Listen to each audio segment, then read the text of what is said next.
الخير، يا رب يكون الجميع بخير. النهارده مدام عايده الجلسه الشهريه بتاعتها او الزياره الشهريه بتاعتها، ما شاء الله مدام عايده ما خذلتنيش من يوم ما دخلت عندي. بسم الله ما شاء الله، جايه النهارده دهون نازله، ميه زايده، اللهم بارك عضلات.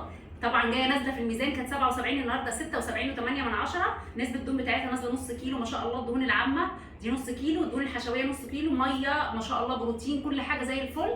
طبعا هي حابه تقول لنا النهارده كده نصيحه، هي قالت لي لازم اقولها للناس. اتفضلي مدام عايده، اللي مش فاكرها، مدام عايده اللي نزلت معانا حوالي 18 كيلو. بسم الله ما شاء الله. هتقول لنا النهارده رساله لكل اللي بيقول الوقت راح. يا جماعه الوقت ما راحش على التغذيه، ما فيش وقت بيروح من اول يوم زي ما قلنا لحد ما بينتهي بيك العمر وانت ماشي تغذيه. اتفضلي مدام عايده. سلام عليكم. ببساطه كده كل حاجه احنا كده كده بناكل، صحيح، كده كده هناكل. طب ما ناكل صح وناكل حاجه مفيده بدل، وفي الوقت نفسه لو احنا مشينا في طريق التغذيه ونزلنا ما نرجعش تاني. ما نشتهي بنشتهي الحلويات، بنشتهي الدهون، بنشتهي كل حاجه، ماشي مش هنحرم نفسنا بس في المعقول بالمعقول. ولازم نقف مع نفسنا لان دي صحه، دي صحه. اسالني انا والله الالم موجود في الجسم، الالم ما راحش، بس الم عن الم يفرق. الم يقومك تخشي الحمام ولا الم يرقدك؟ صح. هي الفرق، هي الفكره هنا.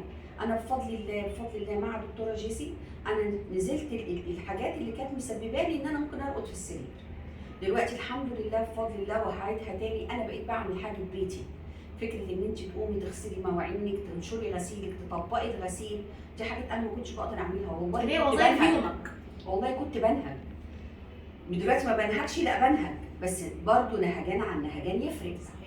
في ألم تستحمليه وألم ما تستحمليهوش. فاللي مشي في طريق التغذية يا جماعة دي تغذية، ده أكل صح. احنا كده كده بناكل، فاكل حاجة مفيدة وحاجة صح وحاجة ما تأذينيش، أحسن ما آكل أي حاجة وخلاص وأبقى أنا كده دمرت نفسي قبل أي حاجة تانية.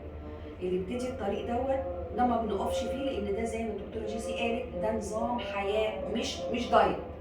انا مش جايه انزل شويه دهون عشان عندي مناسبه، لا انا جايه انزل حاجات مؤذيه عشان عايزه صحه، اعمل اسلوب حياه لنفسي، عايزه صحه، عايزه. المرض ده بتاع ربنا سبحانه وتعالى، ربنا يقدر لنا الطيب، بس لما يجي لنا الحاجه نقدر نستحملها، بس مش اكتر.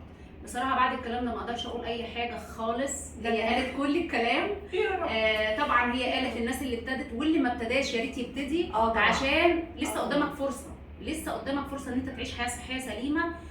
صدقني هتفرق معاك جدا في حاجات كتير، في وظائف يومك كلها، في حياتك، في نفسك، في شخصيتك، في ثقتك بنفسك، في كل شيء. يا جماعه الصحه تاج على رؤوس الاصحاء.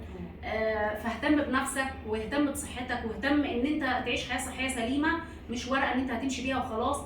انا مبسوطه بيكي وسعيده بيكي، ودايما هفضل اقول لك سعيده بيكي ومبسوطه بيكي. والله انت زي ما قلت لك انت كنز ودخلتي في حياتي، ربنا يبارك لك. الله يسعدك يا رب، ربنا يبارك لي فيكي.